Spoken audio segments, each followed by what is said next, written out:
ಭ್ರಷ್ಟಾಚಾರ ಜಾಸ್ತಿ ಆಗಿದೆ, ಅಪ್ರೂವಲ್ ಸಿಗ್ತಾ ಇಲ್ಲ, ಸರಿ ತಾನೆ? ಇವಾಗ ನೋಡಿ ರೋಡಿಗೆಲ್ಲ ಯಾಕೆ ಆಗ್ತಾ ಇದೆ? ಕಳ್ತನ ಜಾಸ್ತಿ. ಆ ರೋಡ್ ಕ್ವಾಲಿಟಿ ಎಲ್ಲಾದ್ರೂ ನೋಡಿ, ಪಾಟ್ ಎಲ್ಲಿ ಬರಬೇಕು? ಜಪಾನಿಗೆ ಹೋಗಿ, UK ಹೋಗಿ, ತಮಿಳ್ನಾಡಿಗೆ ಹೋಗಿ, ಪಾಟ್ ಕಮ್ಮಿ. ಯಾಕೆ ಪಾಟ್ ಹಾಕ್ತಾರೆ? ಜಾಸ್ತಿ ಟಾರ್ ಹಾಕಲ್ಲ, ಟಾರಲ್ಲಿ ನೀರ್ ಹಾಕ್ತಾರೆ, ಕಳ್ತನ ಮಾಡ್ತಾರೆ, ಅದು ಎಸ್ಟಿಮೇಟ್ ಸರಿ ಮಾಡಲ್ಲ, ಆಗ್ತಾನೇ ಇದೆ. ಹೈಕೋರ್ಟು ಹೇಳಿದ್ರು ಈ ತರ ರೋಡ್ ಸ್ವಲ್ಪ ಕ್ವಾಲಿಟಿ ಮಾಡಿದ್ರು ಆಗ್ತಾನೆ ಇದೆ. ಔಟರ್ ರಿಂಗ್ ರೋಡ್ ನೋಡಿ, ಔಟರ್ ರಿಂಗ್ ರೋಡ್ ಅಲ್ಲಿ 8 ಲಕ್ಷ ಜನ 10 ಲಕ್ಷ ಜನ IT ಇಂದ ಕೆಲಸ ಮಾಡ್ತಾರೆ. ವಿಶ್ವದಲ್ಲೇ ಯಾವ್ಯಾವ ದೊಡ್ಡ ಕಂಪನಿ ಇದೆ ಅಲ್ಲಿದೆ. ವಿಶ್ವದಲ್ಲೇ ಆ ತರ ಒಂದು ರಸ್ತೆ ಇಲ್ಲ. ನಾನೆಲ್ಲಾ ಸಿಟಿಲಿ ಹೋಗಿದ್ದೀನಿ, ಯಾವ ಸಿಟಿ ಹೇಳ್ದೆ ನಾನು ಹೋಗಿದ್ದೀನಿ, IT ಅಲ್ಲಿ ಇದೆಯೋ ಒಂದು ರಸ್ತೆಯಲ್ಲಿ ಅಷ್ಟು ಜನ ಕೆಲಸ ಮಾಡೋರು ಇಲ್ಲ.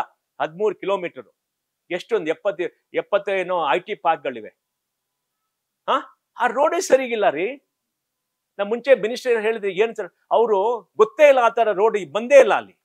ಅವರೊಬ್ಬ ಬೆಂಗಳೂರು ಮಿನಿಸ್ಟರ್ ಹೋಗಿ ತೋರಿಸಿ, ಏನಪ್ಪಾ ಇಷ್ಟೆಲ್ಲ ಆಗ್ತಾ ಇದೆಯಾ ಅಂತ ಹೇಳ್ತಾರೆ. ಅಲ್ಲಿ ಸಿದ್ದರಾಮಯ್ಯ ಹೋದ್ರು 2 ಸಲ 3 ಸಲ ಹೋದ್ರು, DK ಶಿವಕುಮಾರ್ 2 ಸಲ 3 ಸಲ ಹೇಳಿದ್ರು ಇದು ಮಾಡ್ಬಿಡಿ, ಪಾಟ್ ಫಿಲ್ ಮಾಡ್ಬಿಡಿ, ಇಲ್ಲಿ ಮಾಡೋ ಏನಾಯ್ತು? 3 ಸಲ ಮಾತಾಡ್ ಏನೂ ಆಗಿಲ್ಲ.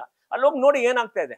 ನಮ್ಮ ಮುಂಚೆ ನಾನು ಹಿಂದಿನ ವಾರ ನಾನು ಹೋಗಿದ್ದೆ ಇದು ಹಿಲ್ಟನ್ ಹೋಟೆಲ್ಗೆ. ಏನ್ ನೋಡಿ ಗಲೀಜು, ದಬ್ರೀಸು, ಕೆಲಸ ಆಗ್ತಾ ಇಲ್ಲ, ಮೆಟ್ರೋನು ಆಗ್ತಾ ಇಲ್ಲ. 3 ವರ್ಷ 4 ವರ್ಷ ಹಿಂದೆ. ಯಾಕೆ? ಏನಾಗ್ತಾ ಇದೆ? ಯಾವಾಗ ಸರಿ ಮಾಡ್ತೀರಾ ಇದು? ಡೆಲ್ಲಿಗೆ ಹೋಗಿ ಮೆಟ್ರೋ ನೋಡಿ ಹೆಂಗ್ ಮಾಡ್ತಾರೆ. ಆ ಸಬರ್ಬನ್ ರೈಲ್ ನೋಡಿ, ಇದು CEO ಇಲ್ಲ, ಇದಿಲ್ಲ, ಏನಿದು? ಏನಾಗ್ತದೆ ನಮ್ಮ ಸ್ಟೇಟ್ ಅಲ್ಲಿ? ಈ ಭಾರತ ವರ್ಷದಲ್ಲಿ Karnataka the richest state, Bengaluru the richest city. ಬೆಂಗಳೂರಲ್ಲಿ 2023-24 2,34,000 ಕೋಟಿ ಟ್ಯಾಕ್ಸು.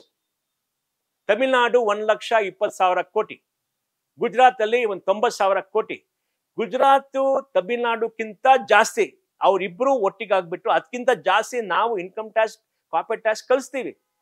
ಆ ಇನ್ಕಮ್ ಟ್ಯಾಕ್ಸ್, ಕಾರ್ಪೊರೇಟ್ ಟ್ಯಾಕ್ಸ್ ಕೊಡಕ್ಕೆ ದುಡ್ಡು ಉತ್ಪನ್ನ ಆಗ್ಬೇಕಲ್ಲ. ದುಡ್ಡು ಅಷ್ಟು ಜನರ ಹತ್ರ ಅಷ್ಟು ಸಂಪತ್ತರಾಗಿದ್ದಾರೆ. ಅಷ್ಟು ಆಗ್ಬಿಟ್ರು ನಾವು ಟ್ಯಾಕ್ಸ್ ಕೊಟ್ಟರು ಇಲ್ಲಿ ಸರಿ ಇಲ್ಲ, ಏನ್ ಮಾಡ್ಬೇಕಪ್ಪ? ನ್ಯೂಸ್ ಫಸ್ಟ್, ನಿರ್ಭೀತಿಯಿಂದ ನಿಮ್ಮ ಪರವಾಗಿ.